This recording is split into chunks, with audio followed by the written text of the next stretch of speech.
Hello everyone and welcome back to another video from Finance and Crypto Guy. In this video, I'm going to show you how to change your username on the HODL application. So let's get started right away. First of all, open up the HODL application on your device, and once it is opened up, if you haven't logged into your account already, go ahead and log in using your email address and password or your Google account. Now after logging into your account, you will be taken into the watch list page.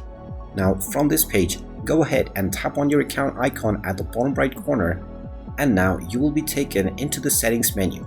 Now from the settings menu, tap on account at the top section and you will be taken into your account page.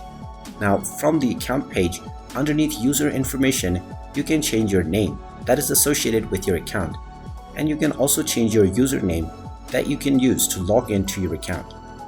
Go ahead and type in any desired username that you wish to use for your account, and once you type in your username, you can tap on the done button, and now your new username will be saved once you tap on the save button at the top. Go ahead and tap on this and your username will now immediately be changed. And there you have it.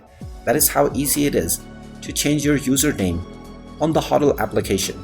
If you find this video helpful, make sure you hit that like button and subscribe to our channel if you haven't done so already. Also ring that notification bell to never miss another update from us. Thank you for watching, and I will see you again in the next video.